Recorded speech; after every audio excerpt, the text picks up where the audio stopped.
Creating stream. Something's happening. It's connecting. I mean, it's still showing a black screen, but something's happening. Oh, wonderful. Okay, we are live on YouTube. Ladies and gents, welcome to episode 51 of Thompson and Other Disappointments, your weekly trip into politics, dystopia, a little bit of tech, a little bit of comedy. I'm your host, Thompson, and joining me this week is a very special guest, a star of Sunny D, Bamus, and star of the Edinburgh Fringe also, Mr. Dane Baptiste. Welcome to the show, Dane. Woo! Thank you very much for that warm welcome.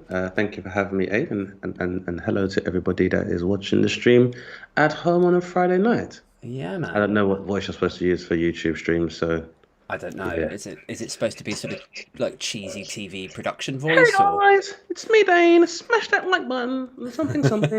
Yeah. I'm not over 40. Shut up. How are you doing? You were saying a minute ago that you're battling COVID at the moment. Yeah, I was out working last weekend, and I believe I have contracted the Omicron strain of the virus that has ravaged the planet over the last 2 years. But thankfully, I've not had any severe symptoms. I've just had some muscle pain and a bit of a dry cough. And need to go to the toilet a whole bunch. So I've lost some weight probably. Yeah. That's good. Not saying this is, but like this is not any kind of nutrition plan or any kind of dieting plan. I'm just trying to make sure I cover myself and caveat. Like contracting the Omicron strain of COVID is not an effective method of weight loss. Do not do that. To those Are you sure? Like you've not gone like all Hollywood, like before you were, eating like me, but now you found a bit of success, Dane. Now you're on like a LA diet of like eating 3 leaves and shitting out 5 pounds a day. I do that, hell yeah, but just not with COVID. But all the other stuff, yeah, the leave big dump diet. Listen, it is all the rage. Southwest LA, that's where it's at, Aid. Is it? Yeah, I wouldn't know. I mean, I'm eats, shits, and leaves, just like the book or whatever the fuck. That's how we're doing it. Good to hear. I look forward to attaining that level of success where I get to sample that kind of diet in the not too distant future. I'm doing several shitty seminars, not that are bad, but they're just very graphic. Yeah, well, drop me the link, man, because like we can sell tickets together, maybe. I'm gonna dump it on you, the big old link, big link. Yeah. So I suppose for the benefit of people who don't know, because obviously I rant a lot on here about politics, and I have a few kind of recurring guests that step on and we rant about politics together. But like my background before I got into tech and before I got into ranting about politics was stand-up comedy, and I did it for a few years. And I think I'm right in saying that you and I sort of started around the same time, because I remember gigging in Old Street with you at one point, and yes, yeah. A sort of mutual friend of ours, Tanya Moore, used to rave about, like, I used to run a night in Kentish Town and Hoxton, and I was asking her for like prospective headliners. I was like, who's good? Who should I book? She was like, book Dane. She's the best. When did you start, man? Was it around that time, sort of 2012, 2013? Give or take. But actually, so first of all, interesting fact. So Tanya and I have been friends. Like I've known Tanya since I was 15. So we grew up in like the same area. I don't know why I keep telling people this, but I actually lost my virginity in Tanya's house. I thought you were going to say something way different then, but yeah, exactly. Yeah, so I'm trying to hook the people in. Clickbait. That's how it works on these streams. Sure. But yeah, so with Tanya, so that's how cool and accommodating Tanya has been to me throughout my life. So shout out Tanya first of all, and then so yeah, I'd say I probably began comedy in earnest in 2012. However, my first foray into stand-up, first time I ever took the stage was October the 26th, 2006.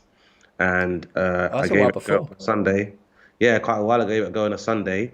And I probably did altogether maybe 3 or 4 gigs before I just decided to kind of go on a hiatus again and go back to work.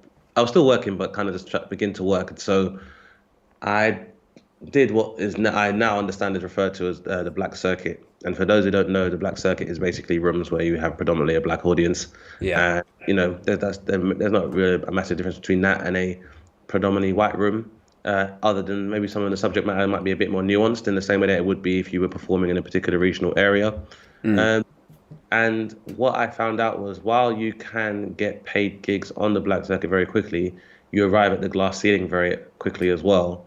And there's not, and I appreciate there's no real linear path towards success, but it just seemed to all be very unilateral in terms of how you moved within the black circuit. So I couldn't really make head or tail of it. And I also was kind of winging it because I hadn't really worked on any stagecraft. And How do you mean there's the sort of glass ceiling there?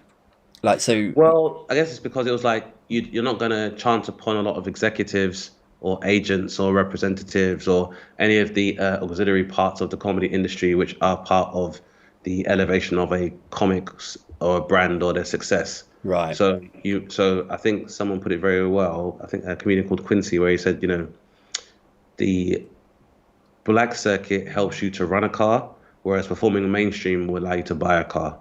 And so, right. yeah. So it's like you can make a decent bit of money, but in some far as the scope for progression, it was like infinitesimal if it did exist at all. And was there like real segregation between the black circuit clubs and the quote unquote sort of mainstream clubs? Like, or did you find that even though you were headlining in some of like scenario A, when you went into scenario Yeah. B, like the mainstream, nobody had heard of you and wouldn't give you a chance? Was it kind of like that, or I was think it? it's more the reverse where I was like, I wasn't saying headlining, but I found myself on lineups with like very prolific comedians from the black circuit, where it was like a Richard Blackwood or Robbie G, who had been in Desmond's, um, Jeff Schumann, who had been on a radio DJ on Choice FM and had been like a comedy radio jock like way before, like a Chris Moyles, for example. And so it's being alongside these guys, you're like, oh, I've arrived. And then when you speak to your colleagues at work and they're like, I've never heard of these people, you're like, oh dear, then what am I doing?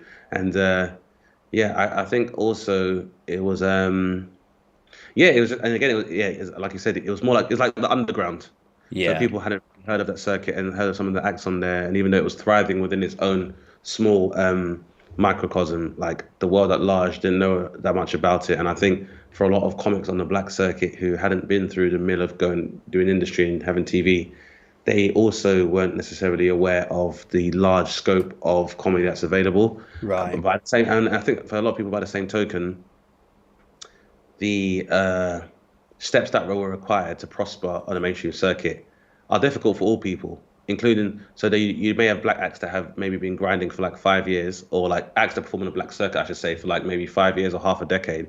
And then to try and explain to somebody who's worked to the point whereby they're commanding maybe £800 for a headline Mm, to go and do an open spot in Aspie de la Zouch for £20 so they can get in regular rotation with Spiky Mike's gigs. yeah, It's just too hard to sell for a lot of people.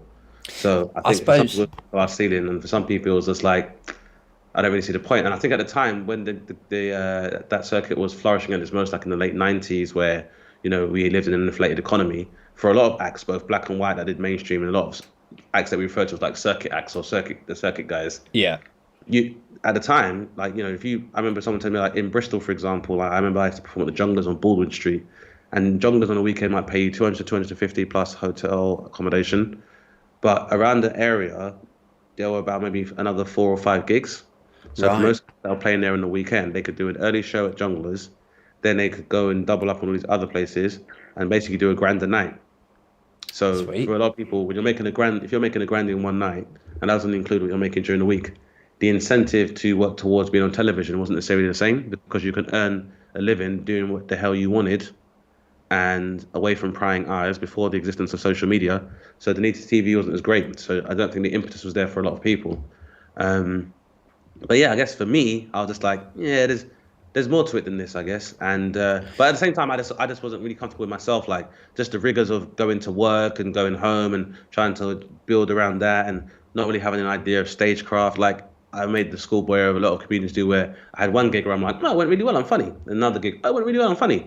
So I'm like, no, the formula is I say funny stuff and the people laugh. Yeah, That's not how comedy works. It's very much like music in that you have a radio single which you're supposed to promote to build your name by doing that same 5 minutes. And the reason why is because if someone heckles you or something happens and you have to react to the room, you want to be able to not deviate so much that you can't return to your set. Because if you lose yeah, the thread, or you try to get, or you get a wall from an act, or you get a wall, sorry, from an audience member, and you're not able to return to it and continue performing, then you'll struggle. So I had to learn that as well. So yeah, the time I took away was really to think about what I wanted to do with the opportunity to do comedy and how viable is it to do what I want, and is it something I want to do seriously?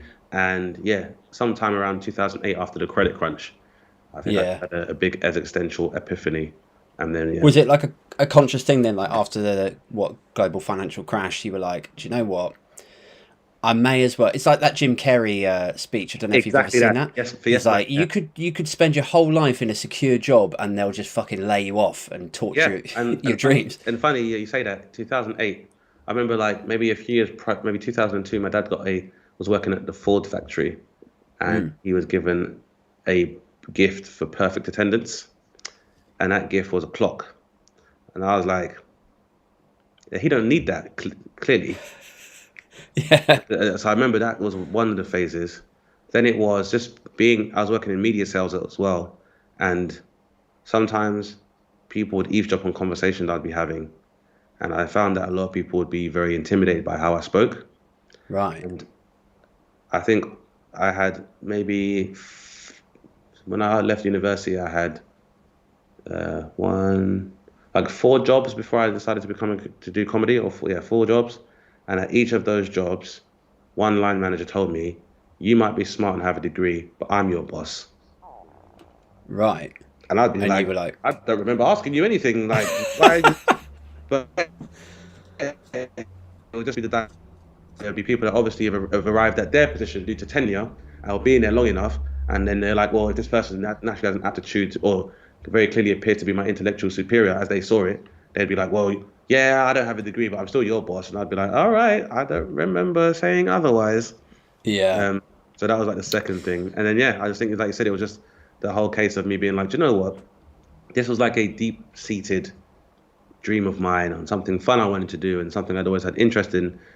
But I had spent time. I mean, around the time between me graduating and going to work, this was during a comedy dark ages where there hadn't been a show with a majority black cast, whether it was scripted or entertainment or sketch based on television for like 20 years. And Right. so, looking for somebody to project onto or someone to emulate, I was like, well, I haven't really seen a black person on TV since Richard Blackwood, so I don't know what the fuck to do. And then Yeah. 2008 was kind of like, well, I want to do comedy and give it a go, but what the fuck do I do? Well, do you know what? I should probably apply myself. And so from 2008 to about, yeah, the end of 2011 was me uh, doing more reading, more studying of the craft and looking at predecessors and looking where people Like came from and going like to just school, lineage of basically. Yeah. comedy. Yeah, yeah. And basically taking myself to school and being like, let's try studying something you actually enjoy as opposed to all the stuff you've been doing because you thought that's what your parents wanted you to do. And, Yeah. also always the part of the romantic story of the protagonist. First serious relationship ended in 2006 as well. So I had a lot of free time on my hands in the evenings and stuff as well. So I mean, that it was, helps. yeah, it really does. And it's kind of like Yeah. instead of all that time and money and resources I spent putting into one person, it was like, well, if you took all of that energy and put it into something that benefits you rather than for Mm. somebody else. And so But then, all the like, is yeah. this with the greatest of respect? Is this sort of was this that conscious of a decision at that time, or is this you sort of looking back at that period and kind of like uh, adding a little flavour to your autobiography? Like, were you sort of like at the I, time? Were you like, do you know what? I have been putting too much. Like I've invested too much into, let's say, this relationship that's now ended, and the yeah. credit crunch, and it's giving me a new light of perspective, and or did you kind of? Because I sort of kind of fell into stand up, but it sounds Mm. like you had more of an epiphany than I did. Yeah, the first time around, I think I more fell into it because a friend of mine basically told a promoter that I was funny and wanted me to do the show. But then I think it's after I got the taste for it, then I was like, I do enjoy it, but I want to be good at it. And it was Mm, quite frustrating to not be able to maneuver and see a clear path on how to improve or have a wealth of opportunities to kind of hone the craft. Because there was a limited amount of gigs I noticed on the black circuit. And one of the main things I noticed on in black rooms was no open mic. right. Yeah, because the main thing about the black rooms is their audiences kind of grew out of the fact that around 2006, the police basically were closing all the establishments and venues that played any like black music or had any Right. black nights on. So a lot of promoters that would historically promote club nights needed to migrate their audiences to comedy nights because they were seen as more acceptable to the police.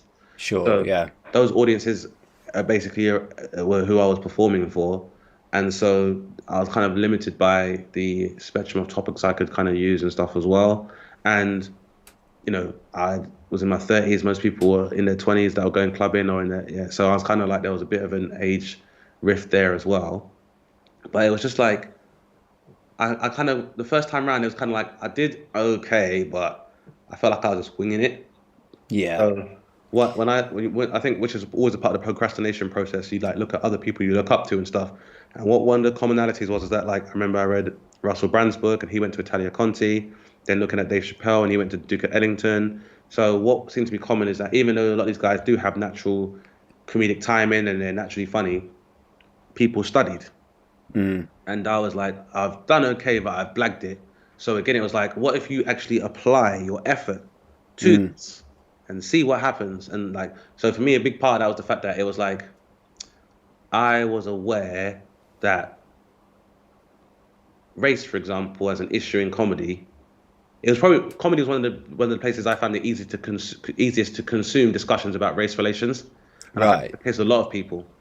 But then I know, so because I looked at someone like Chris Rock, and Chris Rock was one of the reasons why I fell in love with stand up. Like I was like 15, I heard Yeah. Bigger and Same, man. Blacker. I was like, this is the best thing I've ever heard.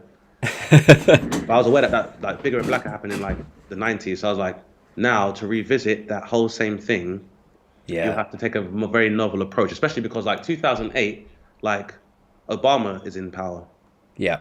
So even trying to explain to people that racism still exists, already people were like, racism? There's a black president. So Yeah. already I was like, okay, well that's it's weird how quickly people's minds have shifted. So I had to Yeah. really look into how to approach that, and also because like my predecessors and the people I looked up to, my idols, whether it's Dave Chappelle or Chris Rock, they've done an excellent job of doing that, and they're in a different country, and it's a very different experience. And so I wanted to learn the nuances of that experience, and also because Aid, like I might be a black person, doesn't mean I know everything about black people, and I never wanted to go on stage and make sweeping statements that weren't representative of the people I claimed to be representing. So I need to do my There's research also, as well. yeah, there's also probably like or is there? I don't know. I'm asking, but kind of an expectation management piece to it, where like you're a black guy, you get up on stage. There's gonna be Mm. an expectation on the audience's side, like he's gonna talk about race, and there must be a part of you that in turn is then like, do I have to talk about race, or like, am I already boxed in before I've even opened my mouth? Like, Yeah, you know? it's both of that, and I think that's the why I think a lot of comedians, as they know, one of the first things you hear comedians say, especially at open mic level, is "I know what you're thinking," because they are Mm. aware that it's a natural inclination of human beings to judge you on face value first.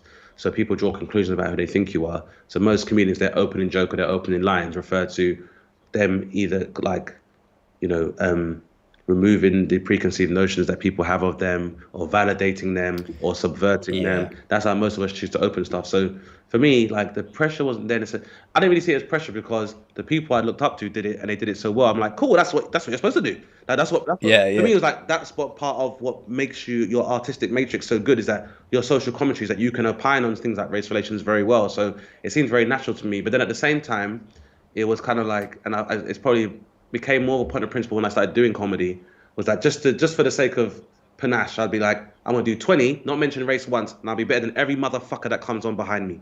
So I was that kind of person as well, because like it'd be one of the microaggressions people would go be like, well, gonna talk about being black, you've got that angle, haven't you? And I'd be like, I do, but just to make you even more pissed off, I'm not going to mention it once, and I'm still gonna do better than you. And then Yeah. tomorrow when we Yeah. come here, I'm gonna do a whole different 20, and it's still not gonna mention race, and it's gonna be better than yours. Yeah. Yeah, I mean, like, just going back to the open mic thing, where you were saying about like going to school and studying it rather than blagging it. It's quite an important thing to touch on there from a comedian's perspective, I think, because if people don't know or understand or love the open mic circuit, it's populated with fucking lunatics, Absolutely. and It's fucking insane. And it is, it's and it's it's like fucking if insane. For me, it, I'd argue definitely, and people might argue otherwise. I think it's the hardest part of comedy. Oh, for sure. I mean, I can't speak from a sort of, professional comedian's perspective, but it was when I was doing it, it was fucking grueling. and I got to the point where there's a couple of guys for a night I was constantly at trying new material and stuff. Who were like, "Oh, you could go, like, you could be a professional comic. You've just got to resign from your office job." And at the time, like, my girlfriend was pregnant. And I was like, I can't Yeah, it's fucking not take the safe, hit. yeah. So that was it. Like, kind of dream smashed at that point. But like my memories of the open mic circuit was it was kind of populated with people who would. So you mentioned Russell Brand a minute ago. I remember seeing a guy in Farringdon who had hair like Russell Brand, and he was quite sort of erratic and sporadic, like and very flowery with his vocabulary. It was like he was really set on pretending to be Russell Brand, but no fucking jokes. And it was fascinating to watch because I was like, it's like he in his mind, all Russell Brand is this guy with crazy hair and a flowery vocabulary, and that's what makes the people laugh. And I was like, there's no sort of scratching beneath the surface and kind of like understanding that there's a real craft and joke writing and joke mechanics to all of the stuff that he does. And that guy's not a lone shark in the open mic community. It's fucking chock full of lunatics. It's full of lunatics. It's like when people ask me about open mic, is like, on the one hand, when you're trying to explain to people, because most people don't see stand-up at any other level other than on TV anyway. So most people's level of understanding of stand-up is nigh on zero. Because when you tell people you're going to become a stand-up, they go, "Oh, do you know what you should do? Here's my idea. There's a place called the Comedy Store. I imagine that comedy is stored there. Why don't you go there and perform? I can only imagine the outcome would be good. Hey, I've got a better idea. There's a show on TV called Live at the Apollo. If you appear on there, you become a bona fide comedian. Why don't you go there, knock on their doors, get yourself on a show? Yeah. That would be all right." And that was people's understanding. And I think, so doing open mic is, it's kind of, it builds a steam of aspiring comedians, because you're like, oh, there are other people that actually understand what the fuck I'm doing. Then you're kind of like, are these the people that want to understand me? Yeah, is this the tier that I'm on, really? But that's the thing, because comedy is like, especially when I started performing in like primarily white rooms as well, where they'd midweek, a lot of them were in pubs and stuff. And by that same token, it's like, well, who are the kind of people who go to a pub during the week? A large amount of them will be high functioning alcoholics. Some of them won't be high functioning. Some of them will be people that have nothing else to do. Some people are just coming after work for something to take a load off. Some people might be genuine comedy fans. Some people are just lonely, recently divorced, estranged, and on a date. On a date. So you have this mix of all people who, I guess, are either hiding their true selves or trying to present a best version of self, and they all try, and then they rally around this comedian who they believe is the most comfortable with themselves out of everyone else in the room. And that's fucking crazy. Yeah, it's nuts. And it's like, I feel quite fortunate that I bailed out of it all at the time that I did, because I think if I had carried on slogging it and it hadn't turned into anything, I think I would have become one of those guys who's like, I don't want to be ageist, but like, you know, sort of a 57-year-old guy who's been doing open mic for 30 years and his kids don't speak to him anymore, and you know, I don't want to. I'm glad that's not my life, you know. Yeah, I mean, there's a lot of guys like that. I feel like, and that's and because those people you leave, I've left out those people as well, because there are some people in comedy who, I guess they understand that comedy and public speaking provides you with an advantage that few people have in their normal day to day, is that they're in a room speaking and everyone else is listening to them, and the dynamic of how a comedy club appears, that you're on an elevated stage.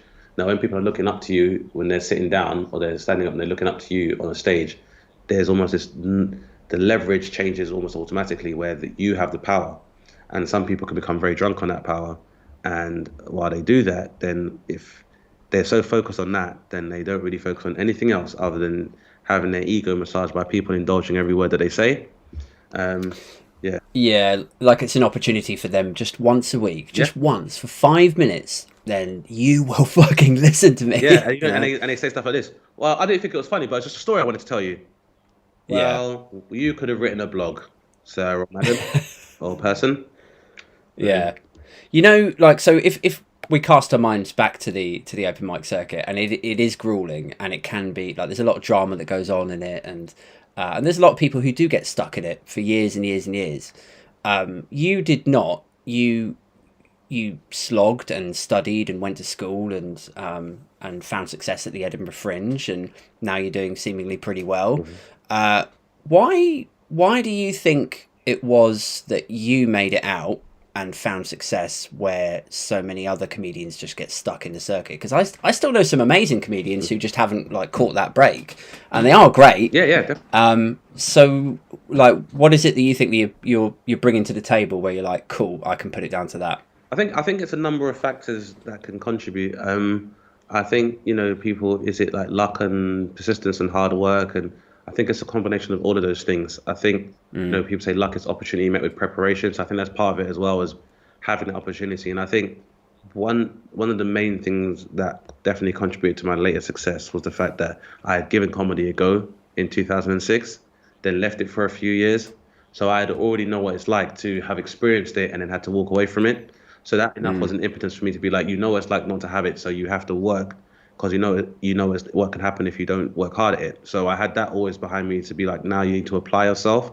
I think one of the main things for me is the drive. And the drive is not like me taking superiority of working hard than other comedians or smart necessarily. It's just that I always loved comedy as a hobby. Like, it was just a part of my personality to like make jokes and just be funny. I never ever never imagined I'd be able to do comedy professionally. So for me, like, comedy was like, if you imagine somebody who is resigned to being blind their whole life, then one day they go into a doctor's surgery, the doctor says, we'll try something, tinkers with it, and then you can see. Like, if you've gone like 29 years of your life and you're blind, and then one day you can see, you'd be like, I'm going to spend the rest of my time seeing everything I fucking can. So comedy for me was like, I spent my whole life repressing any creative urges I had, repressing any dreams of comedy I had, and then being able to do it. And the first time I got £50 for a stand-up set, I felt like a millionaire. Yeah, I've been paid. Money I've made since then is obviously, that's nothing to me, but I've never felt that way. Yeah, £50 to tell jokes on stage. Me, I was like, I'm going to chase this feeling forever. So for me, it's just like, having the chance to do something I love, and I think that it informs my material and how I write it, how I approach it, how I interact with audience members, how I deal with other comedians, is that I feel like I got to live again. So that's why, that's how I think it's gone, was that there's always that drive that even when I went to Edinburgh for the first time, I was kind of like, you hear the stories of Edinburgh and you hear about like some people perform to empty rooms and all these money losses. So I was like, oh shit, if I can go to Edinburgh for a month and just have a good show that people like for a month, that would be fucking amazing. Like, as long as I'm not broke and people come and like the show, that's so much. So it was just not really setting low bars for myself, but I just kind of approach comedy with wanderlust more than just like financial objectives or like egotistical objectives. It's just like, I get to do what I love, and I can write it myself, and I can go and perform it myself and say it myself. I don't have to wait for no friends, no entourage, no one's holding me back, no girlfriend's calling me a piece of shit. My parents can't tell me what to do. It's just me. And so for me, it's like, comedy is the first time I could just be wholly focused on developing my own creative potential myself. And so for me, that I just love it even now. So there's something about like that first, like you mentioned a minute ago, the first gig that you got paid 50 quid. The first gig I got paid, I think 25, something reasonably low.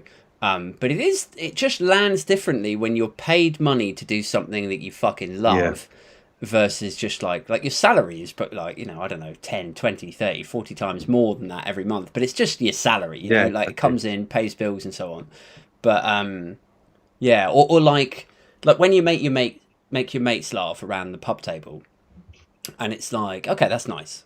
Or, you go in the kitchen and you're talking to your missus and you crack a joke and she's like, hi, it's funny, whatever. But when you go up on a stage and you had an idea that afternoon at like 2:30 and then you're like, I'm going to try that later, and then you go up on a stage, and then you just feel that idea just fucking ignite in a room. Like, there's nothing like that. It's the I've not most met. human you can be, and that was like part of, like I said, this whole existential crisis. But this epiphany I was having was like, what fucking matters in this world, innit? Like, money, because like I said, the credit crunch was like, well, you could save your money and you could have spent your whole life working towards following the same path of being a normal, law-abiding citizen where you work hard, you pay your taxes, and at the end of your working life, you're able to have a private pension or a public or a state pension, and you live off that and you contribute to society. It's like a dodgy record deal, but most people take it. Then in the end, they fucked us out of that. They fucked everyone out, and I was like, what? So you can be Yeah. hardworking and you get screwed over because of bankers?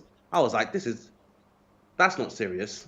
And so Yeah. it was almost like, a supervillain story for me. It was like, I've tried to be the person that people wanted me to be, whether it was like law-abiding and focused and, studious and defying stereotypes that existed for my aesthetic. And they all got thrown back in my face. Like I said, at work, I worked hard. I dressed, like I never had tattoos when I started, when I worked in an office, because I wanted to put myself in good stead to be an effective Same. office employee. And people just laughed in my face. And it was, for me, it was like, like I said, the girlfriend I broke with at the time, like my girlfriend at the time, I remember when she was going to university, when I used to go and stay with her, she never cooked anything. For like, I could stay with her for like a good 2 weeks. She'd never even have to cook in a student thing. Like, there was no one else on her campus that was getting Chanel for Christmas. Like, this is how I was provided for the person I was going to marry. When we broke up, she was like, you're not going to be anybody. You're going to be in a council estate with some fucking whore, and you think you're funny. Richard Blackwood tried to chat me up in a club, so you're not special, and I don't know why I should settle for anybody just because they love me like you. That's what she said to me. That's the last thing she said to me. And so for me, doing comedy, I was just like, it's like a supervillain story. Yeah. Like people. Wow. I mean, that's a hell of a motivator. Like, if somebody was going to go, like, it's like something out of a movie where they go like, "You're never going to amount to anything," Exactly. and they're like, "I'll show you." Yeah, exactly. All that stuff. Like, and like I said, people at work. And the thing is, like you said about friends and stuff like that. Everyone thought I was funny until I told them I wanted to be a comedian. Same. Then everyone was like, "Oh, you're not that kind of funny." What do you mean? Yeah. I say shit, you laugh. So I got gigs in my hometown. Like, after I've run a few gigs in London, once I built up a bit of confidence about not only being a stand-up but also like running shit, I thought, I'm going to do a show in my hometown and show these motherfuckers how amazing I am. And I took Tanya down there, and she did the emceeing, and it was a really good gig. And then afterwards, one of my mates came up to me, and he was just like, "Yeah, I really didn't think you'd be good. Like, I mean, I thought, yeah, he's like funny-ish, sort of, but he's not right. Like, he's not a comedian funny." But, and I'm like, what a fucked up way to tell me that you enjoyed the show. Thanks. Like, yeah, people are very strange like that. I definitely got something very similar. And I even had one friend. Well, I met him through another friend of mine who played football, and I'd ask him if he wanted to come to a show and stuff like that, and he would always just literally just deflect away it, or like I didn't say anything. And then I found out the reason why was because he's a nice person. So he's not a very good liar. And what he didn't want to do is put himself in an awkward position whereby I was shit. And I'd be like, how'd I do? Yeah. And he'd have to lie to me. So he was like, I just rather the whole thing. For me, it's avoidant. It's what we call avoidant now. But then he saw me once on TV and was like, hey, you're not shit. Yeah, yeah. So, and if I mean, it's the you're actually funny. That's how people regard you as well. You're actually quite funny. You're actually funny. You're actually funny. Yeah. You're actually, against my preconceptions, I found you reasonably amusing. Yeah, I mean, it's. I will say this: like, one of the first gigs I ever did, it was in Balham, and the promoter was like, "You have to bring down some friends. You've got to bring down some friends." And I didn't know anything about the circuit at that point, so I thought, "Oh, this is normal. Like, they just badger you to bring as many friends down as possible." And so I invited all of my friends, and I'd done I think 2 gigs before that, and they all came down. And then the next day, I asked my housemate. I was like, "So, what did you think? Like, how did it go last night? Did you enjoy it?" And he literally said this to, he was such a wear his heart on his sleeve. He goes, "It was amongst the worst entertainment I've ever seen in my entire fucking life." I was like, "Oh!" Really hollowed me out. I don't think he meant me personally. I mean, maybe he did, but but it was for him like just being in this open mic room, and it was like not dimly lit. Yeah. Like, I mean, you'll be aware that there's an effect, right? There's a psychological effect on comedy if you dim the lights and there's a low ceiling and everyone's cramped in Chemical together. reaction. It's a chemical reaction. Like people don't understand that about comedy as well. Is that like when you're trying to emulate a conversation or trying to rapport build, it is like a chemical reaction. Like you can't perform it under certain conditions if the salinity is off, if the dampness is off, the pH is off. It's in comedy's case, the equivalent is like lighting, acoustics, seating, room temperature, temperature of your audience, which is both a literal and figurative expression, and all these things contribute in the same way that like if you were like, Dane, can I have a conversation with you? And I'm like, sure, we can talk here. But if we're at the back of a speedboat, it's much more difficult. Yeah, And the same thing of the yeah. comedy. And I suppose like infamously on the open mic circuit and like semi-pro circuit, if you're doing that sort of stuff in a pub, if they've got a fucking football match on like a TV Yeah. over there, and then there's some couple over here having an argument, and she's sort of getting to the bottom of some cheating allegation. I know you fucking been fucking her, and you're like there trying to do your like. You're like the problem with having a big dick. Yeah. So yeah, timing. Yeah, exactly. Timing is everything as well, and like all of these things contribute to trying to at least have the settings so you can have the chemical reaction with the audience. And even then, sometimes it might not work. You do get anomalies anyway. And that's the thing with comedy is it's ongoing. And that's the thing. It's a dynamic art form. Despite what people think, it's dynamic and it's ongoing, and you're learning all the time. You're changing, and I think that's the harsh lesson that people when they start doing comedy are reluctant to accept, because we all have asked the same questions. What do you do if they're gonna be shit? How do you know you're gonna be good right away? Well, what do you do if this happens? The answer to all of these questions to any aspiring comedian is gotta keep gigging. Experience is the greatest teacher in comedy, and it's very different to any other type of art form in that it's one that has to be regularly tested. Yeah, I always say like number one, keep writing. Number two, keep gigging. Number three, don't let it don't let it fuck with your head because it's like you can do a gig on a Thursday night with a fairly sort of drunk officey crowd, and you can lay your little introspective joke in there perfectly. It'll just fit in there perfectly with a little bit of crowd work and the next clever little bit that you had lined up, and it'll kill. And then Friday night it'll kill, and then on Tuesday night nothing. Yeah, it's just dies, and you're like, well, the joke is funny because I know, and then you start putting it apart, like really analyzing it, and you're like, maybe it's the night of the week. Is it that they're too sober? But then the act that was on before me was fucking smashing it. So it's not that, is it like none of it really makes sense. You can't draw an actual conclusion from it. You just have to sort of get out of your head and go, oh, whatever. Next time. It's like, you get back on the horse. Like, I'm sure. Yeah. It's like, chefs as proficient and dexterous as they are, you cut off a finger in it, but you're like, but I've been cutting for years. But you're not gonna be like, I can never cut again after this happens. You got to stitch that shit back on and go again and see what happens. And that's how you learn, man. It's like, like boxing is, boxing is, as I said, it's not how hard you can hit, it's how hard you can get hit. And that's the thing with comedy. I think a lot of people don't understand is that like the key is not just about what to do, how to make people laugh. It's what you do when they're not laughing, and that's how you learn that from experience. Yeah, that's a huge thing, isn't it? It's like when you first start, the idea that you crack a joke and nobody laughs at it is like harrowing, a real like visceral murder that takes place inward, and I then failed in life. I failed. Yeah, why did I think I could do this? This is horrible. And then the more you do it, you realise actually half of it is just realising that as soon as I walk up these steps out of this basement, literally no one gives a fuck. It's just I'm just another guy who told a joke and he thought it was going to be funny, and like that's the end of it. But then the other half of it I found was like learning how to kind of acknowledge that it didn't go well in a funny way. Absolutely, yeah, exactly. Because the crowd feel like you're supposed like. The supposition when you get on a stage is that you are more clued up and more more learned and more knowledgeable than the people you're addressing. And so if something happens, they expect you to be able to point it out before anybody else. Otherwise, you don't have control of the situation.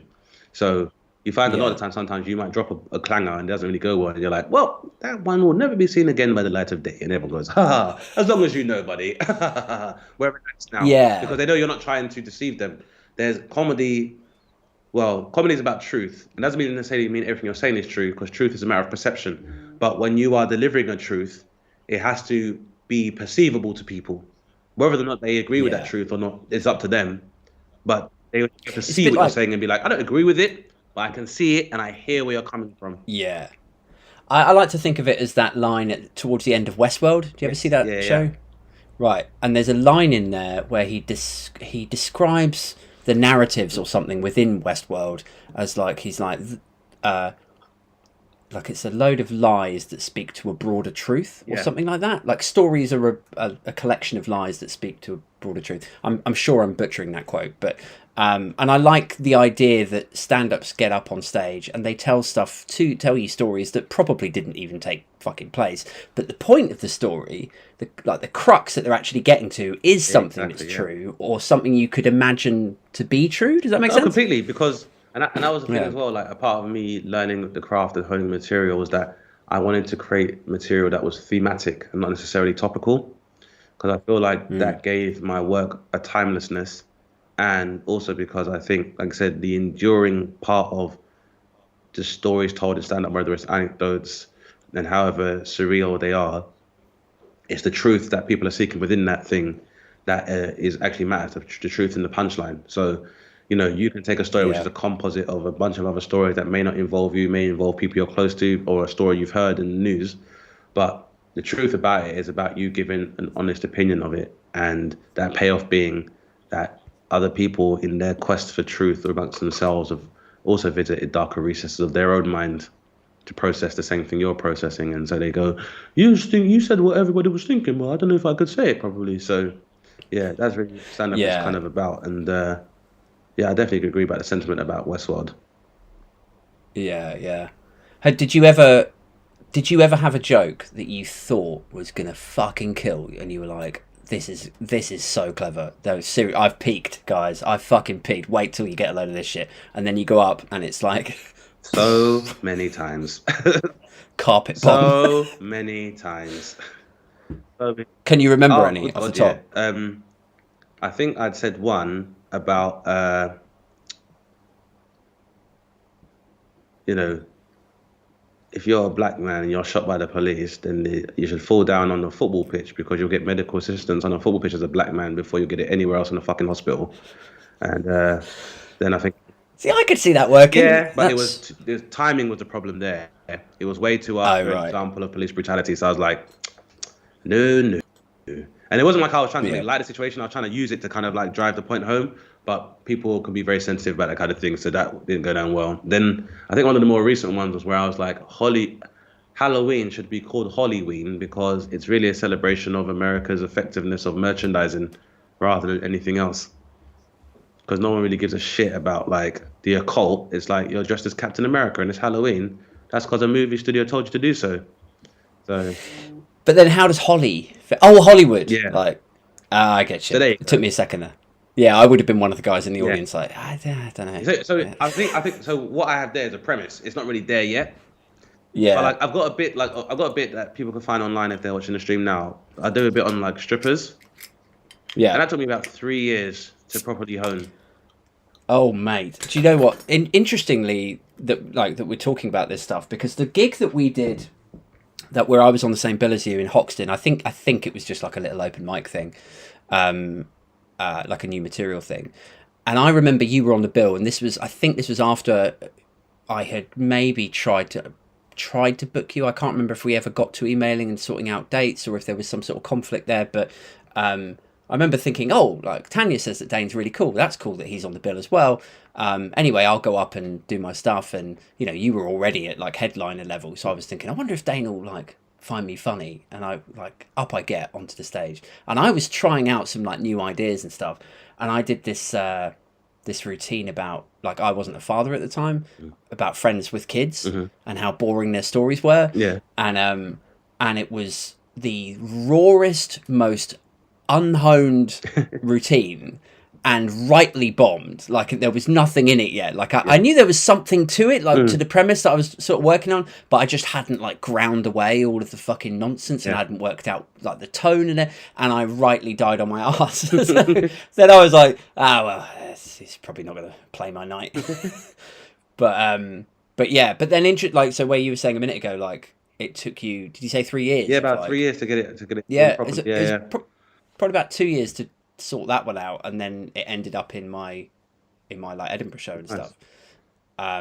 So yeah, like it takes time. That's the other thing that people don't realize is that, like, I've got friends who genuinely, and they're intelligent people, they genuinely think stand-up comedians walk onto the live Apollo stage and they're just funny. They just start saying whatever's on their mind. Like, here's a funny thing that happened to me. Oh fuck it, this guy's instantly hilarious. It's like a conspiracy theory as well. People be like, yeah, you know, Mock the Week is planned. Remember, but you didn't hear that from me. Yes, people used to be like that. Yeah, I thought they write in advance, but you didn't hear that from me. Expose. Yeah. People be like that all the time, but it's again, it's just, I know comedy is a weird thing where the levels of respect and integrity for the art form can be very binary, in that you're either down there with like kids party magician or cosplayer, or you're up there where like comedians are so prolific, they're the people they ask to host the Oscars.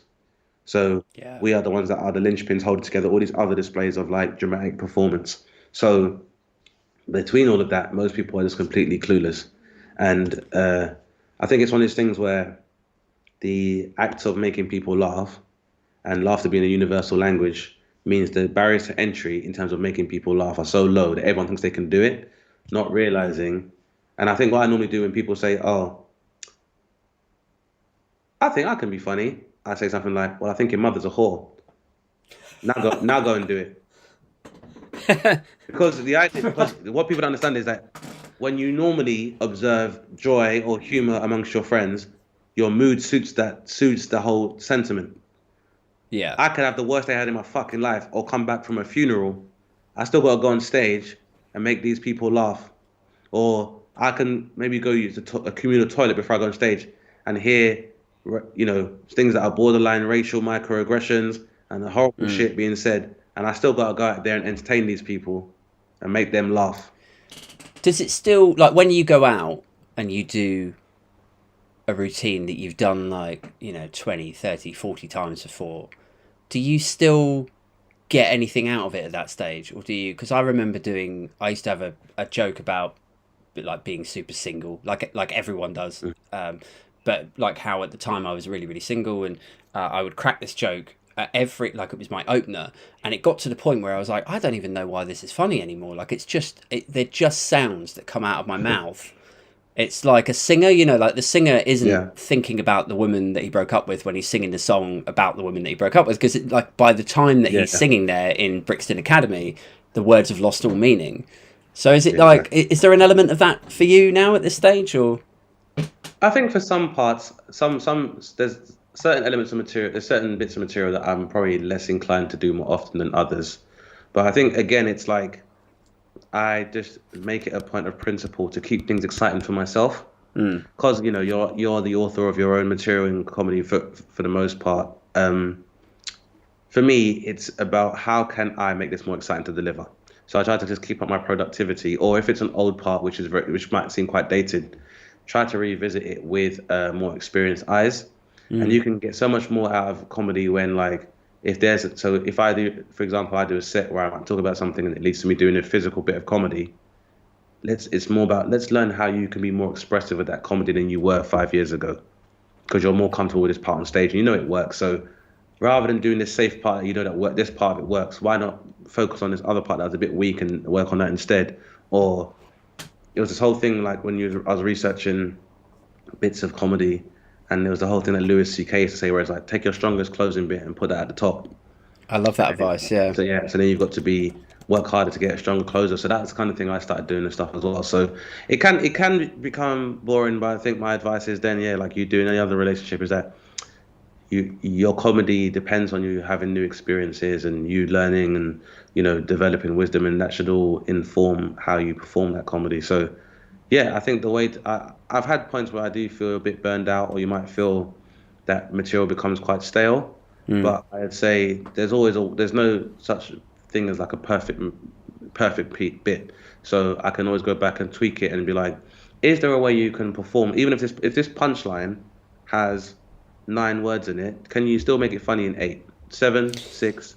Yeah, Jamali Maddox told me once that I think he was talking about Dave Attell, Hmm. and he was saying that there was some joke on his at that point new special, and he described it as, he was like, man, there's like no fat on that joke. There's like, he's Yeah. like, it's just trimmed down to the, the key sort of like punch points, and Yeah. I was like it's always stuck with me that. Mm. So It can another be done. thing, sorry, With, Karen. like you get those chefs who are like, there's experts on sushi, so where they can cut like a piece of sea bass is so perfect.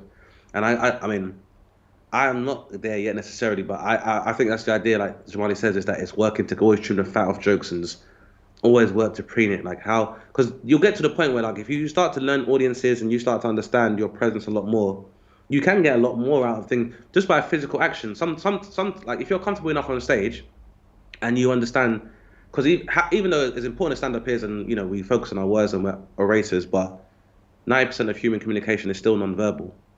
So if you Yeah, can begin to rapport build without even opening your mouth, and there's like breath control, you can still begin to elevate the art and stuff anyway. So the more about yourself you understand, the more that kind of feeds into your comedy, I think. that's a really difficult thing to learn, though, isn't it? I think that's the skill and the longevity of it, is that so many people, I think, want to kind of rush into it. They want to skip a few steps. They want to jump straight to getting like Yeah, paid headliney definitely. work, Yeah, and there's also a hit on the ego that you have to accept, that people look at you a certain way. Like everyone wants to believe that they look like fucking Tom Cruise in Top yeah. Gun. Oh, I'm of course. Mr. Yeah, Cool, and but the actual inconvenient, awkward truth is that, maybe like when I walk on a stage, maybe I do look a bit goofy, maybe I look a bit nerdy, maybe there is something that I should tap into there, and there's an uncomfortable acceptance that I or like yeah, other comedians need to reach, that absolutely. I don't know if I think that I could totally see that being a stumbling block for a lot of particularly crazy open micers. Yeah, and I think the difficulty comes from the fact that people try to negate that. Mm. So where you talk about embracing it, again, it goes back to your privilege or the position you're in as a comedian is that people presume that you have more keen observation than anybody else in the room. So even if you do look nerdy or inadequate and awkward, you're supposed to know it before anybody else. Because Yeah, which is yeah, sort of goes back to what you were saying before about like when comedians walk on stage and they go, "I know what you're thinking," or they yeah. have like a Because once you know what they, because if you do know what they're thinking, they'll be like, oh, that's cool. yeah, Yeah. he So gets like, it. yeah, Yeah. he gets it, and that's the big part of all human interaction is that we're a social species, and what we want to do is to be able to project on other people and see parts of ourselves reflected back on us, and that can be a positive and negative thing. It's about really how you want to manipulate that as a comedian, because a Mm. lot of time, because I've had a lot of time people say stuff like, "I just don't get comedy. I don't really get it," and what they mean by that is what their understanding of comedy is ridicule.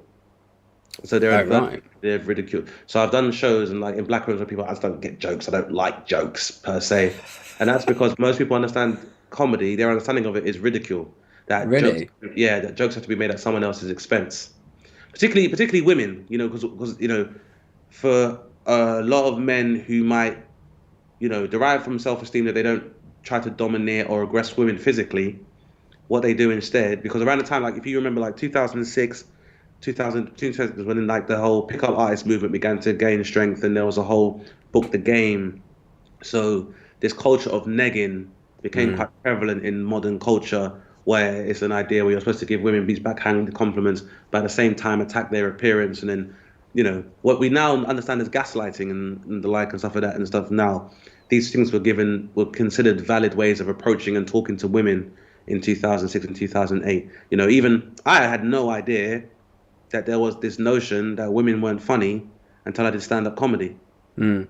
And I genuinely believe that stems from the fact that a lot of men have found that humor, or I should more appropriately say ridicule, Mm. is a way that they're able to dominate and aggress women without actually visiting any kind of physical or sexual trauma on them. So, yeah, I feel like as a result of which, a lot of time people become very defensive. Mm. It's the same way that, like, in a pub, normally the person that everyone gravitates towards is the one making jokes and holding court. Mm. So I had other open mic gigs where there'd be like that,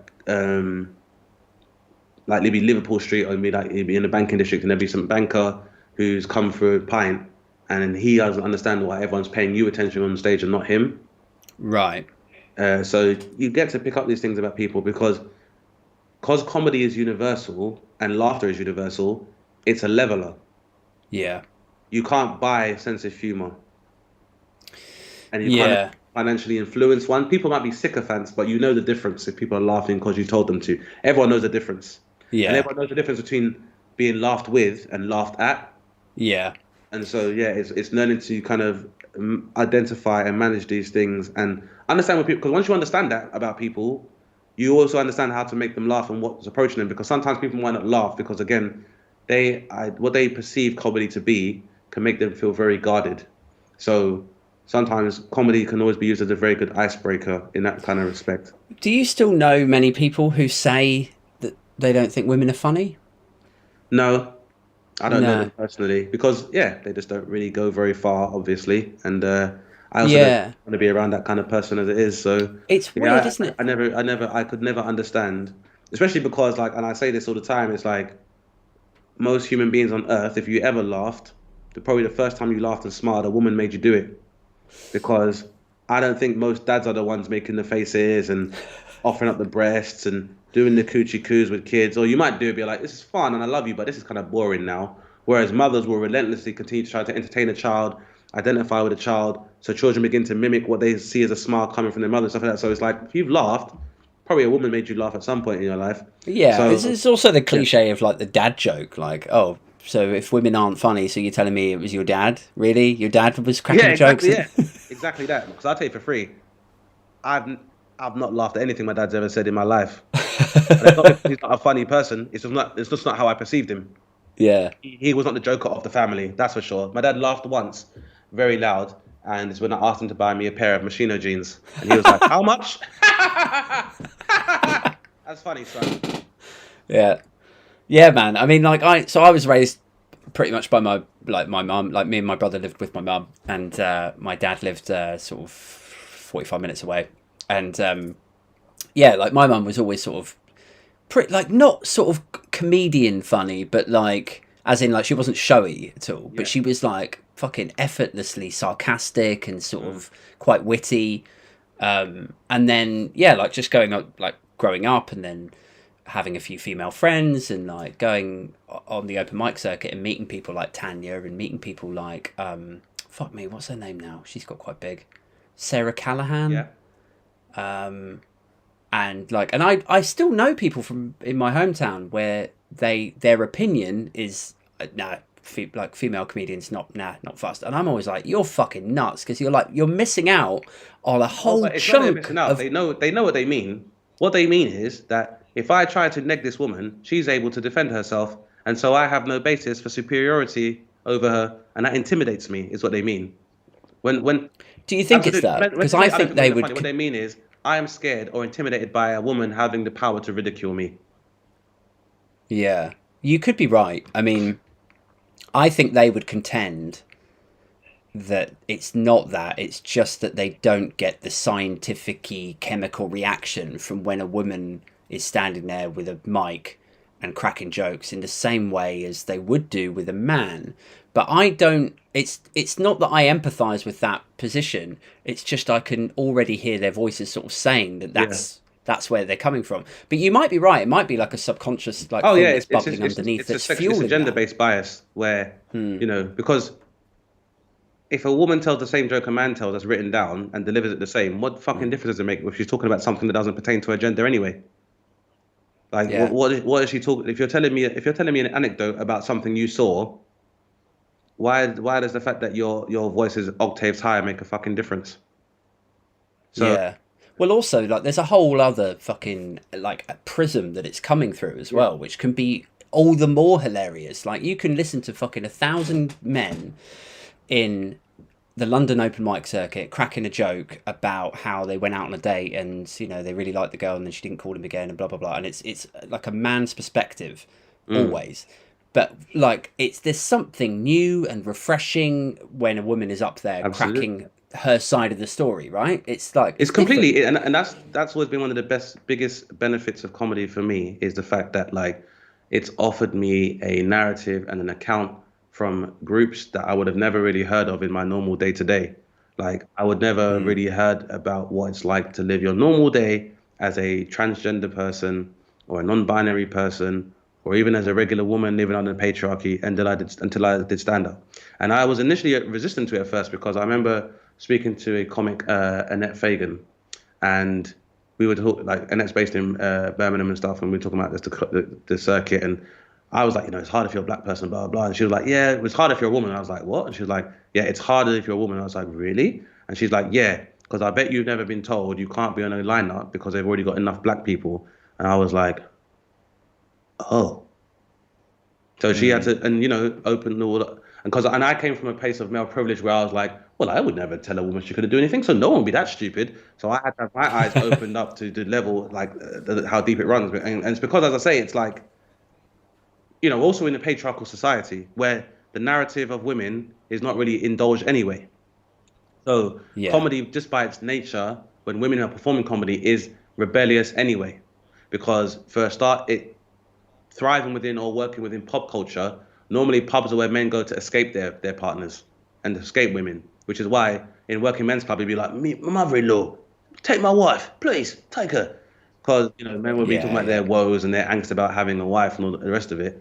So there's something very primarily feminist about women in stand-up because people don't listen when women talk. Like that's one of the things, yeah, yeah, it's what's great Yeah. that I women think are listened to. I think you're right. I think there's an inherent or like innate threat level that gets prodded, like prodding a bear, when a woman is on stage with a mic and has the Yeah. power, if you like, and let's say the guy is in the second row and he's being a bit chatty, a bit heckly. The idea that he could be given a dressing down by somebody like Yeah. Tanya, who will fucking Yeah. eviscerate, and leave him humiliated, feeling stupid and silenced, I think is a big problem For loads of for men, men of a because if you get certain. punched in the face Yeah, and you fall down, you get knocked out, your bruises heal, and men's alpha displays of masculinity are a natural part of society. If you get humiliated and get ridiculed, those bruises don't heal as quickly. And that's the thing, mm, it's like, it's the same way with men with heartbreak. Like, there's no physical detriment to your body, but you've been hurt. And we don't have the emotional intelligence, or we don't really uh, nurture the emotional intelligence to deal with that. And ridicule is exactly the same. We see either having our heart broken or being made fun of by a woman at these points of ridicule are things we have no mm. real, we've not really developed any tools to defend against. Yeah. And so then what we do is we seem to sort of default to this aggrieved state where we're like, I have to right this wrong. She doesn't understand how amazing I Yeah. am and how perfect we would be together. So I'm going to go and fucking do God knows If what. you think about the fact that like most women experience some form of sexual trauma or another before they're 18, like it's 90% of women, whether it's like catcalling or being shouted at from a building site. If women had microphones as well and they could say something like, "Not with a dick that size," how much do you think that would be reduced? If when women have to hear Yeah. microaggressions of a sexual nature in the office or in any other social situation, if they could just go and grab the mic and be like, "Your Uncle Fred just asked me to show him his tits here at this barbecue for your nephew's fourth birthday," like it would start happening a lot less. Yeah. But weirdly, it would be quite a It'd good be a great gig gig. if they had. A lot of Yeah. the groom does a speech at a wedding, but imagine if the bride was kind of like, "Well, I'm happy to be here at the same time. I feel like your mother kind of pressures me to kind of replace her, and maybe you're more of a husband than a husband, and it's fucking weird. And you know, your mother needs to understand this will be Yeah. the last vagina that you'll see, even though hers was Yeah. there when you were born.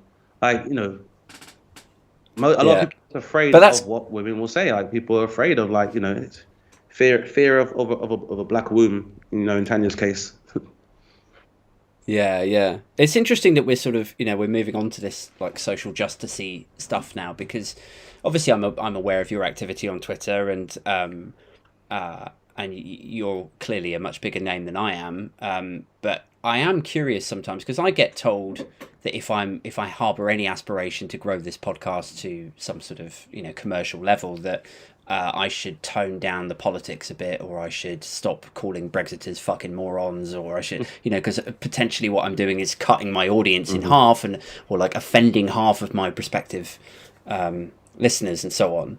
Do you ever get told that sort of shit? Do people ever go, look, you're a great comedian and you're doing great, but can you just tone down the social justice stuff Oh yeah, because you're going to yeah. alienate The people? last person Or that told me that got fucking fired. Yeah, really? they did, actually. Um, I when I so one another unique part of my journey was that when I started doing comedy, and I guess you go through these stages where you to the point where you're appealing for representation or trying to seek out representation. And as I said, the industry wasn't as receptive to black creators as they appear to be now. And diversity and inclusion was not really bounded about as a term back then as much as it is now, like 10 years later. So I say that because at the time I used to perform, one of the places I used to perform frequently was up the creek in Greenwich. And the guys that ran the show there would try and get industry down to watch the new and emerging acts so they could kind of see the potential and grab them early. And even though I was having a good time and I'd always get good shows at the Creek, and they'd have their like the gong show kind of thing or one to watch, and I'd get to the final and I would never win, and then no one would pick me up. And one of the agents actually quoted as saying, "We already have a black act on our books. Like, why do we need two?"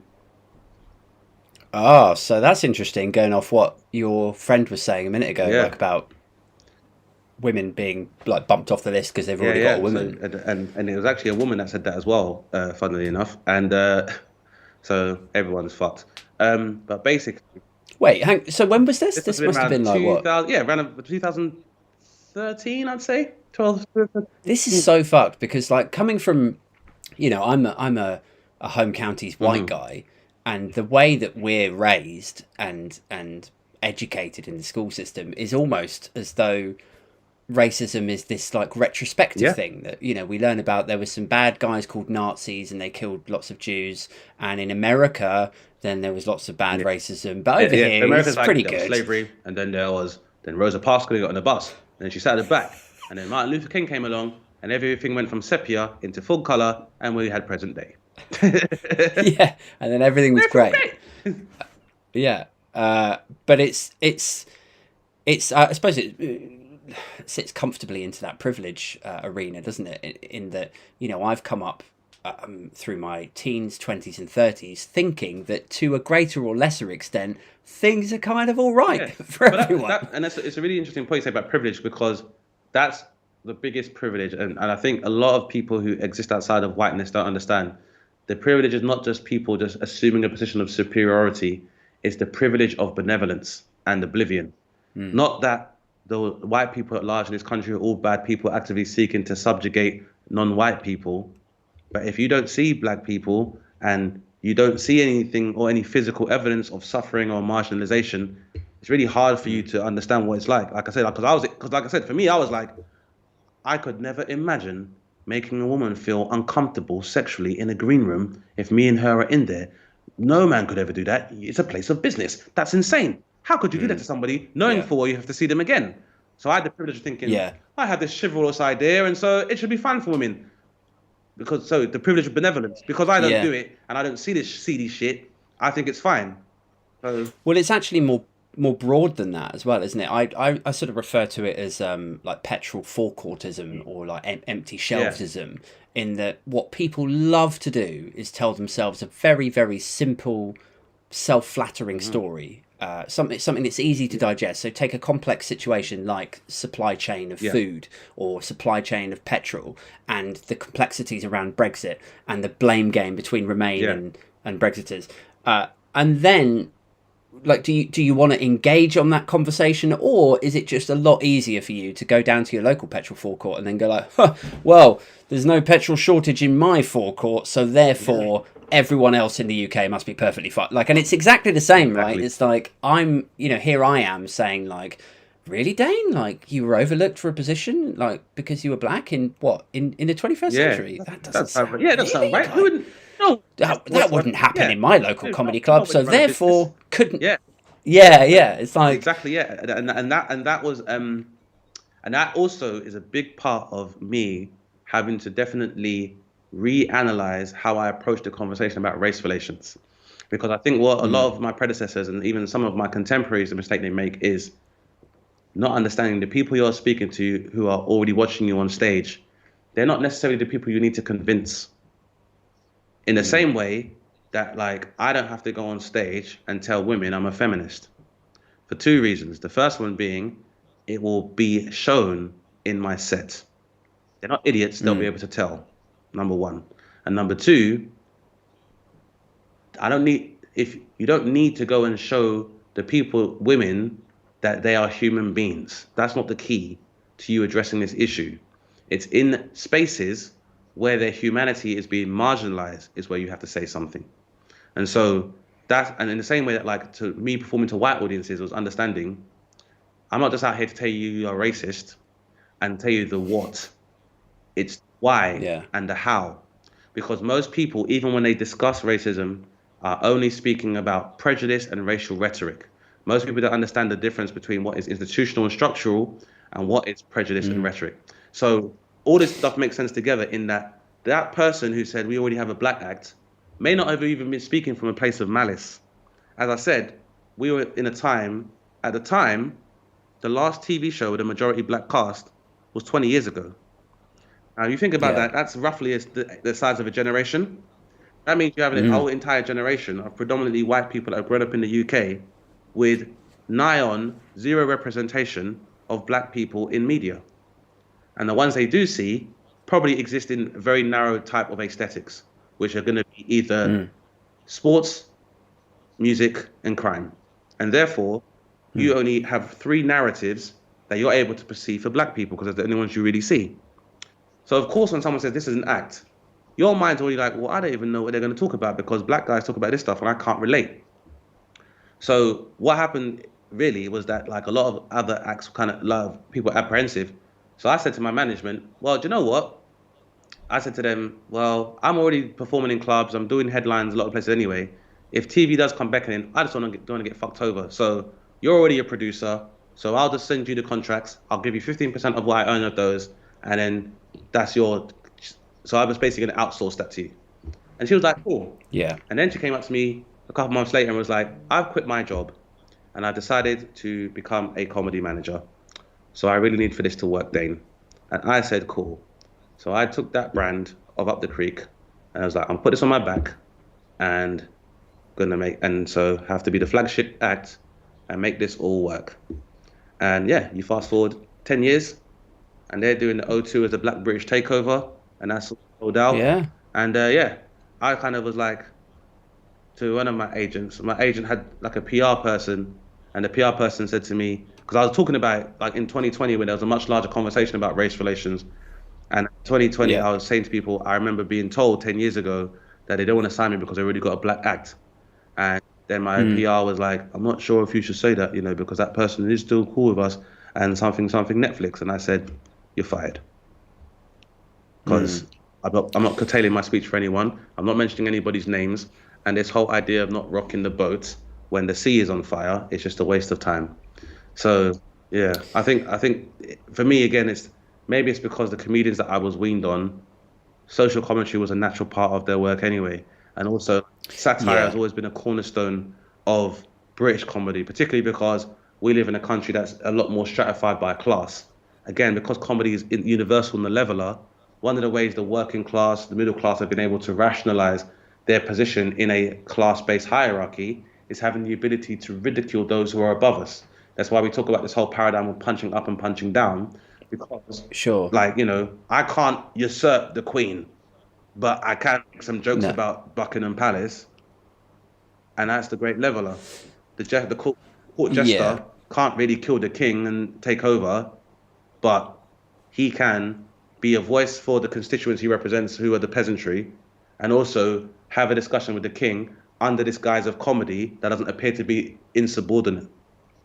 And so, yeah, I think that That's exactly why addressing classism, I suppose, is so important in comedy.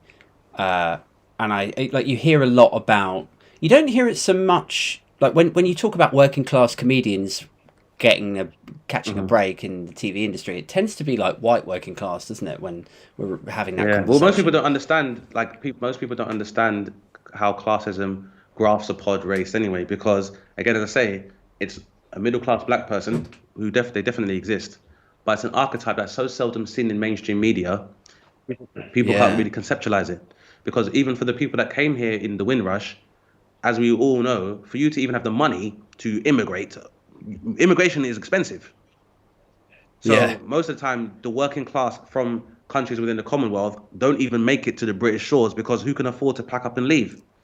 So yeah. yeah, It's like that whole sort of ridiculous argument that oh well the guys who pay £20,000 to get into a yeah, dinghy are going to be broke and then living off like that. They're desperate yeah, yeah, for £20 a week. Like they're coming here in droves for £20 a week, even though they had like 20 yeah, grand. If they were that desperate for money, they wouldn't have paid the 20 grand to the asylum seekers, smuggler yeah, types, yeah, right? exactly. It's a similar sort of And even thing, that kind of statement is like you said, it's that whole people just trying to justify their apathy. By, It's a simple yeah, story again. They want a simple good versus evil yeah, story, and in that paradigm, what they're looking for is these evil brown people are trying to get across the sea to get a free house and blah blah blah. But as soon as you start getting into the complexities and the nuances of it, they think you're calling them stupid, as I found out. So sometimes they are stupid, and I don't think we need to yeah, arrive at. well, I know thank we don't you. need to arrive at, and I can let you know. And it may have damaged my career. I may have experienced several shadow bans, but social media is just media. It's not representative of my life. And sometimes, even when you're calling people stupid, are they really people or are they the fiction? Well, in that, remember when people present themselves on social media, they're not necessarily presenting themselves because you can be somebody with I a thought you were going to say pseudonym or an avatar. You don't know if the gender of that yeah, person because all they have to do is fill drop downs in or create a fake email and they can create a likeness and they can create a straw man of themselves in order for them to engage with discourse with you on social media. So if you call that person stupid, oh well, in real life it doesn't matter because that's not who they are. So it's yeah, fine. that's true. And some And people are but the fucking other thing, stupid. I don't understand why. yeah, The thing is, because we're living in a time where people are experiencing the first true taste of democracy, how that is manifesting is got everyone going crazy because no one's really seen this before. So even now, when like people are having arguments over like, so again, that's one of the problems where you probably see the rise of like right wing or alt right extremisms or these resurgences of white supremacy is because one of the biggest privileges that white people had was, like I said, the privilege of benevolence. No one's ever told you people they're pieces of shit before in white culture, or that they're ignorant to the plight of other human beings before, because as far as they know, I read the newspaper. Africa's poor. We send them aid, so we're doing the good stuff. But they've never heard people yeah, say to them, "But for every pound you send, a million's been stolen." They've never had to hear that before. Like, if you're a white guy that's been weaned on films like American Pie, you see it naturally. You see a reflection of yourself where I might be a nerdy guy, but at the end of it, I say to the girl, "All right, I was a bit nerdy and I did some duplicitous stuff, but I love you." And she goes, "You love me?" And you go, "Yeah." And she goes, "That excuses everything. Let's get married." But in real life, yeah, 42% of white marriages end in divorce. So not everyone's yeah, ready for that. Not everyone's ready for that reality, and that's why you have the rise of incels because these men have been told that just by the merit of me being a nerdy guy, that's a nice guy that hasn't had a lot of sexual partners, a woman will see that good part of me and it'll be fine. And then they find out in real life, actually, in a world where women are given the autonomy to make their own choices and they're not pressured, you might not get chosen. And so for a lot of men, it's like, yeah. what the fuck? So she still ends But up with that the, kind of the goes, guy that's in shape. yeah. Sad. Like, it kind of goes back to the ego thing. Like, so many men have so much of a problem actually taking time to understand where they really fit Yes. in the pecking Yeah. order, and whether they could be chosen, and whether they have much to offer. And so then they get in this situation where they're like, right, I want her. And then she goes, I'm not interested, or I've got a boyfriend, or Mm. whatever. And they just can't Can't fucking handle it. take it. And the world You know? seems so much smaller now that it was almost a matter of principle. Like if you was a white guy who grew up in a home county, you probably would end up with somebody who didn't live more than maybe 10 kilometers away from you. But Yeah, now probably. these same people can swipe you away and be like, I want somebody taller, Yeah, and I know how to get to them, yeah, and I can jump in an Uber. So now that this so which is like true democracy, there's a much broader choice. But before yeah. democracy was more what we called democracy was more about an oligopolistic thing where there was a few ruling parties who had the money and resources to be able to have choices, and they normally prevailed. But And they would give you the they illusion give you of the illusion of choice. They'd choice. be like, Yeah, which one of these two monsters right. do you want to devour There you you? go. Whereas now there's more choice. Not everyone's able to handle it. It's like in the same way that we all wanted the power of God, like and technology's given us that. Like social media is the power of God in that the nature of a God is to be omnipotent, so you're all powerful, omniscient, all knowing, and omnipresent. You can be everywhere at once. That if you look at a Twitter feed, that's how that works. That you can, if I don't like somebody, doesn't matter if they're famous or not, I can bypass their security and call them a prick. I got that power now. Anything I want to know in the world, I just got to type in a few words and it will be brought to me and I'll get what's trending on Twitter. So I know all that at once. And also, like, I can be everywhere as well because by the click of a button, I can find the thread of what's going on in different parts of the world. Now, you can ask yourself, based on how that's affected, did we really need to know what everyone's thinking all the time? Probably not. Because there's probably a lot No. of nice people out there who have a bad day.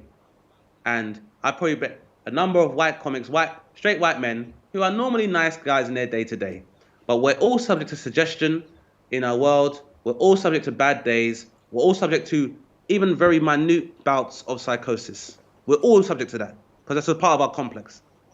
And Hmm. normally, I probably wouldn't know about it. That guy would have a bad day, he'd have a drink, he'd smoke something, he'd punch something, he'd walk it off and go back to normal. Your phone, however, is like a laxative.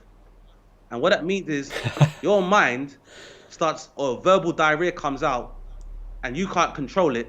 Next thing you know, you've said something you probably wouldn't even normally say, or had you had the time to think about it a lot more, wouldn't say it. Now it's out there, and this is now a representation of who Mm. you are.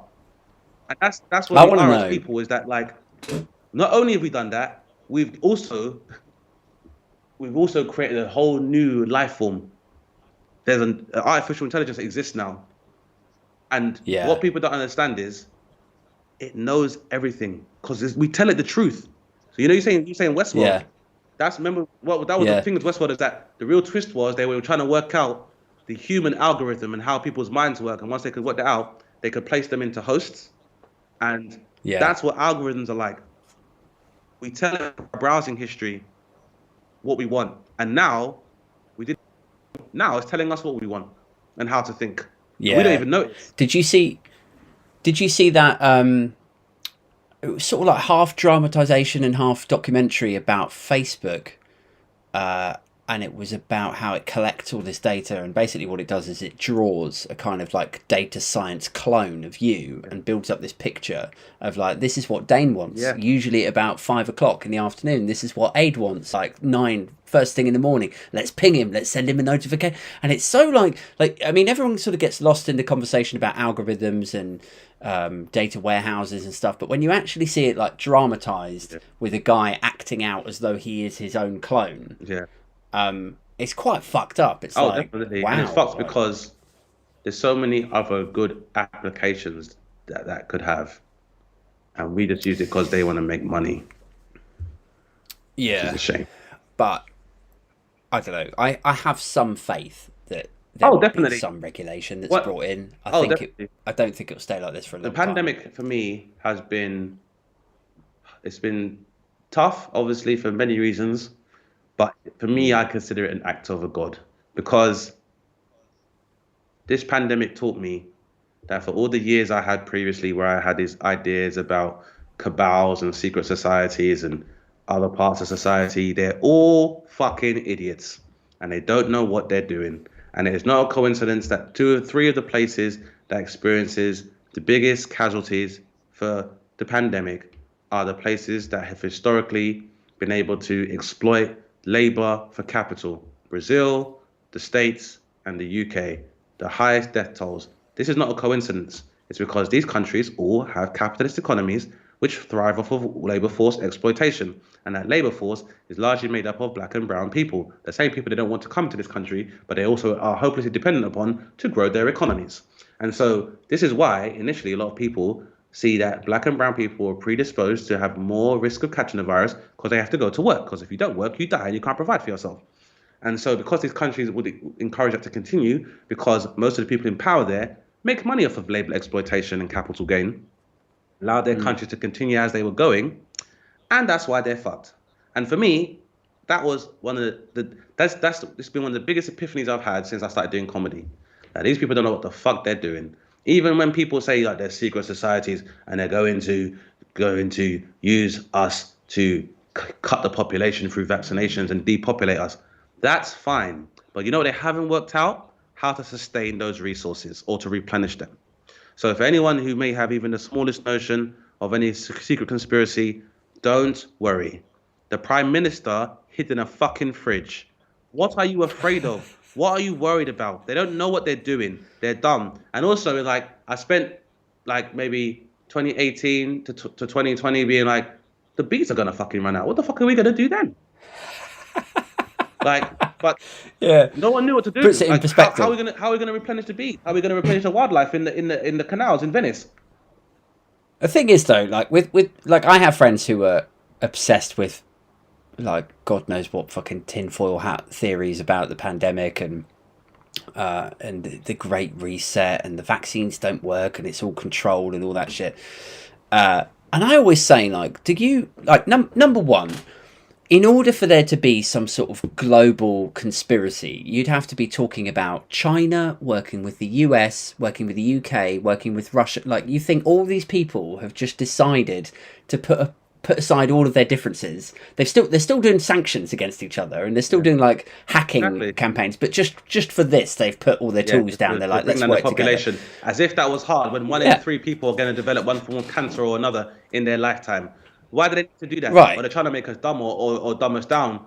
A bottle of white lightning is cheaper than a fucking newspaper. Like, it's not hard to dumb us down. Like, it's even the fact where people are like, they're just trying to reduce us with the population. And see, that speaks to your privilege. Because if you would know, they already had a depopulation pandemic.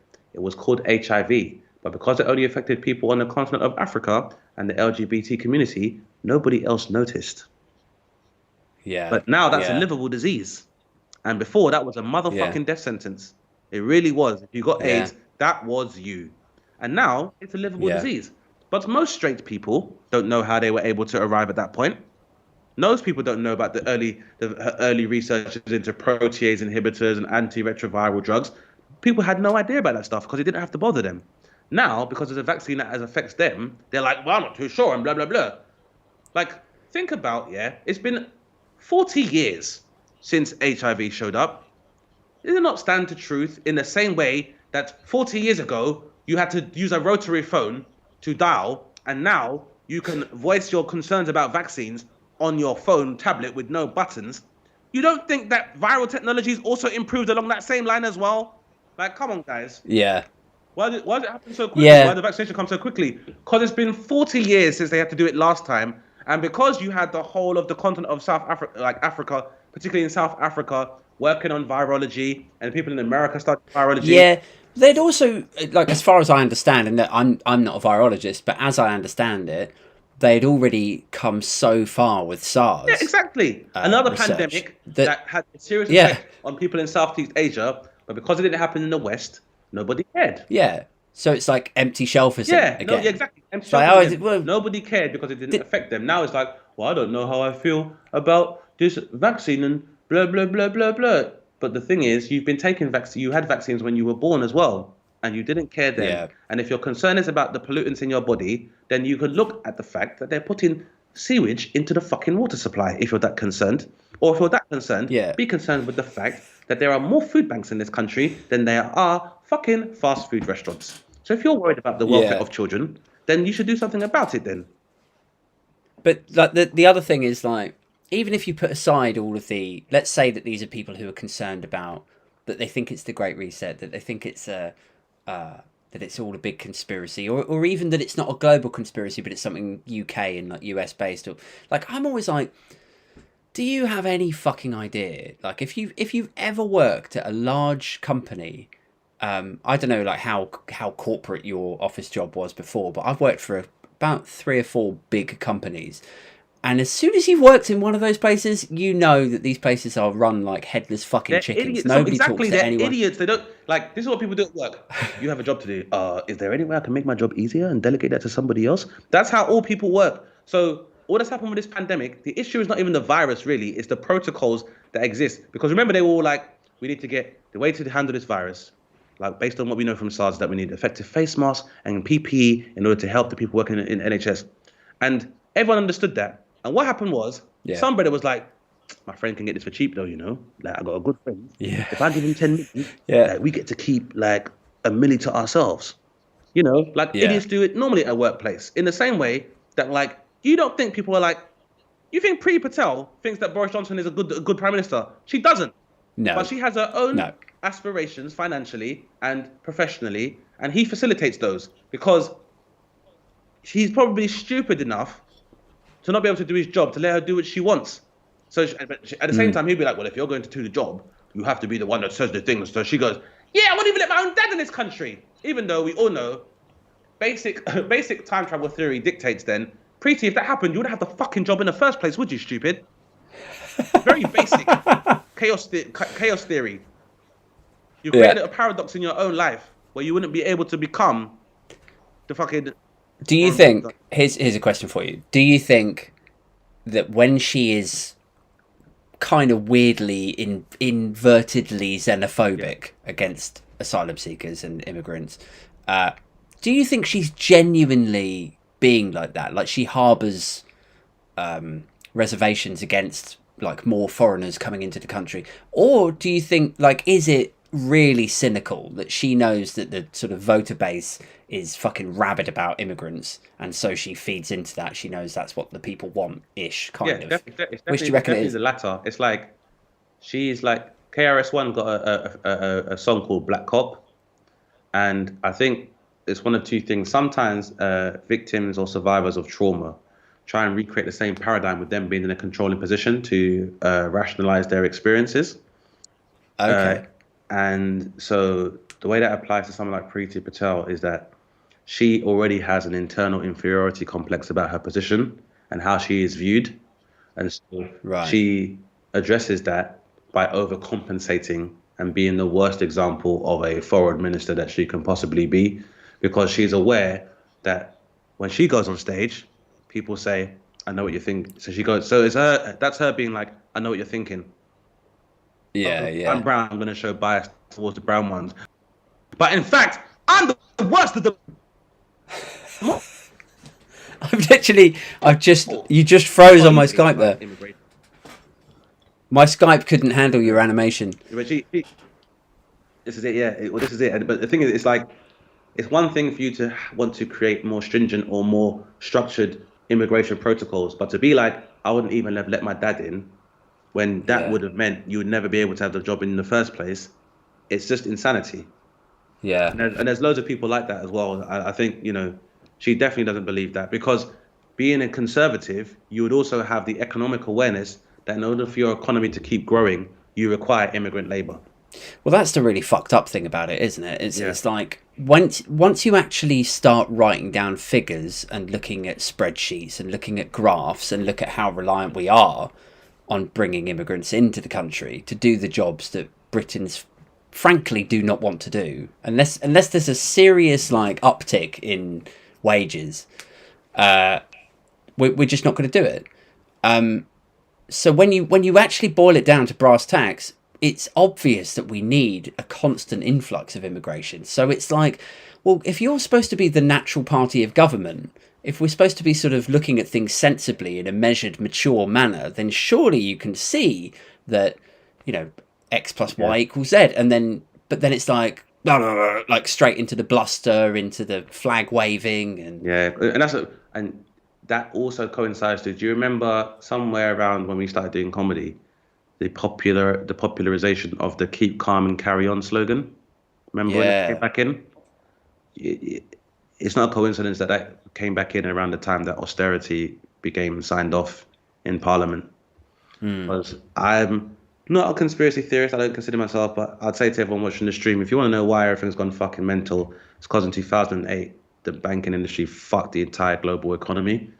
And so they need everyone to forget and they need to keep trying to find money out of somewhere. So you're basically watching the government rifle through the proverbial equivalent of a sofa, trying to find coins here and there. yeah. There's this is something that's not really ever talked about, and Yeah. I had a financier on episode 4 or 5 of this podcast, and he was saying similar. Like he was saying that the '08 crash basically fucked everything. It Fucked beyond upended. belief. And I don't think people understand Yeah, how but they badly fucked we are. I don't think anyone has any real perception of how, so since the 2008 crash, like most people think, oh yeah, that was a bad little blip and then we fixed it. Gordon Brown and Alistair Darling did some shit and now it's all good and we're just ticking Yeah. along. Most people don't understand that there's been this sort of decade of quantitative easing and we're just nursing, we're just slowly treating this wound that continues to bleed. Yeah. And this financier is a guy called Tom Pontin. He was like, I mean, he was saying like my hope for the future is pretty dim. He was like, you know, I've taken part in some conversations around some tables that have scared the living shit out of me, Oh, and good. I think a lot of people are going to lose their pensions, they're going to lose their homes, Oh, and one of the reasons I did comedy, like when I was considering the financial aspect of it, is that I was like, you might as well do this because there's no pension when you're done working. yeah, There won't be a pension when you're done working. So what difference does it make? Because there's people that worked hard their whole lives and they're not going to have a pension. There are schools which can. Croydon is bankrupt. That's a fucking London borough. yeah, And people will read the paper and see this rise in urban youth violence and rise in urban violence and sporadic attacks from people that would probably be, it should be in secure units or should be yeah, in like psychiatric facilities. And people aren't making the link. How can a London borough be bankrupt? If they're yeah, bankrupt, it means, you know what that means? They don't have healthcare. That means all the primary care trusts or the sure starts in Croydon, gone. That means yeah, if you got care homes, salarized by government, gone. If you got people in secure units, they're being turned back out onto the street. And really and yeah, truly, the money may not even be there for them to get their meds in the first place. So when you read about yeah, these insane stories about people being randomly attacked and with machetes, all this other crazy shit, it's fucking mad. And you know what's even yeah, scarier is the fact one of the only prevalent industries that still exist in our country is defense, right? War economy. That means for this country to still have some money for our balance of payments, which is in a massive deficit anyway, we have to keep selling weapons and torture implements. We have to. We have no other way to make money in the way the world exists currently. What that we means is that have, we will continue to arm both sides of the war, which means we have more refugees. But then we're like, we don't want to take them. What are they coming here for? But they know exactly why they're coming here. Because yeah. everyone saw what happened in Syria for ages. But this is like you're making a fundamental mistake here, Dane. Is you're bringing complexity and nuance again to the conversation, Yeah. and people just want the simple story. Like with refugees, what they and like selling arms to foreign nations, they won't look at any of that. They won't. They'll go, well, that's I don't know. That all sounds quite complicated. So you say that we're selling arms to what country, and what are they doing with it, and what, like, I don't even know anything about that civil war. What's that like? What Yeah. they will end up coming away with is just, well, there's a successful British company. I don't want to do bad to Great British business and enterprise, so I'll leave that alone. And then you say there's some people jumping in dinghies. Oh well, they want to steal my house, so Yeah. yeah, I'll harpoon their fucking dinghy. Evil I, Britain haters. I know, and people say it, and I understand. But you know what?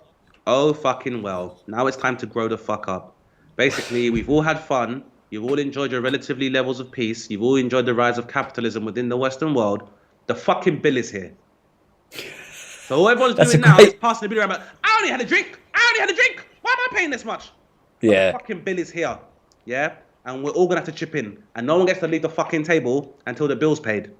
And that's where that's we it. are globally. That's a great moment to leave this on. Thank you so much for joining me tonight. If you've been listening or watching the stream, Dane Baptiste is the star of Sunny D sitcom, Bamus, and you can check out, no doubt, a bunch of his stand-up online. And you also host a podcast, right? Dane Yes, they Baptiste map questions, everything. So, yep, Cool. all of my links are available on my accounts, guys. Thank you so much for listening. Thanks for having me as well, Aid. Yeah. So click on my link tree and you'll see all of the stuff I'm working on. I also have a new YouTube series as well called The A to Z of Blackness, which I did with Little Dot Studios. So, yeah, all the stuff's on the link tree, including the podcast. So I appreciate the support, guys. But yeah, it's exactly as it says on the tin, guys. All right, cool, man. Yeah, thanks again, Dane. And yeah, next week I will be. Actually, we're not doing a show next week because it's Christmas. Whoopee. And in a couple of weeks' time, I'm going to be talking to a chap about teleporting, which sounds quite weird and wonderful. Is it possible? Are we ever going to be able to do it? Are we going to be beaming around like Star Trek? And then we'll be back in the new year for a whole new season, which I hate myself for saying season with podcasts. It feels very pretentious. Yeah, but it's how people consume things now. So you got to talk in that way. Totally All right, I'll try it again. We'll be back in the new year with season 3. Did it? I was trying to work out, is that like an audience noise or is Dane sighing? No, that's the audience noise. Oh, cool. Okay. But you know, it's social, it's digital media. So some people will be like, "Oh, I always thought season 1 was the best." Yeah. All right. Cool. Yeah. Thank you so much to everyone for listening, and we'll catch up with you next time. Cheers. Goodbye. Bye.